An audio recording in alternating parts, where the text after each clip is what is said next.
புதிய எண்ணெயின் அபிஷேகம் என்னை நிரப்பும்போது என்ன ஆசை என்னை விட்டு ஒளிஞ்சிடுதான், மண் ஆசை ஒளிஞ்சிடுது. மண்ணுங்கிறத நம்ம எப்போவுமே தங்கத்தோடு ஒப்பிடுறோம், மண்ணுங்கிறத எப்போவுமே பெருமையோடு ஒப்பிடுறோம், மண்ணுங்கிறத இது எல்லாமே நம்ம ஒப்பிடுறோம். நல்லா புரிஞ்சுக்கோங்க, இது எல்லாம் பை ப்ராடக்ட்ஸ். என்ன ப்ராடக்ட்ஸாக இருக்குது? பை ப்ராடக்ட்ஸாக இருக்குது. நல்லா கவனிங்க. யார் தெரியுமா மண் டேரெக்டாக சொன்னார்? ஆதாம தான் சொன்னார். அப்போது மண் ஆசை விடணும்னா ஆதாமுக்கு இருக்கிற ஆசை விடணும்னு சொல்லலை, ஆதாமா இருக்கணும்னு ஆசைப்படுறதில்ல அதை தான் விட்டுறணும்னு.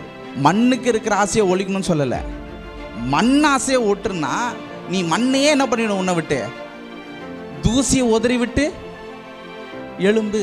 புழுதியிலிருந்து என்னை எடுத்தார் அப்படின்னா என்ன அர்த்தம்?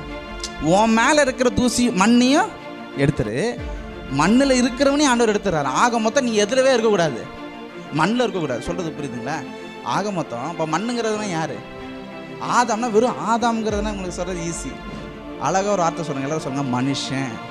ஏசப்பாக்கு உங்கள்கிட்ட பிடிக்கவே பிடிக்காத எந்த ஒரு இடம் தெரியுங்களா? அவருக்கு மனுஷன் கேட்டகரியில் இருக்கிறது ஆண்டவருக்கு பிடிக்கவே பிடிக்காது.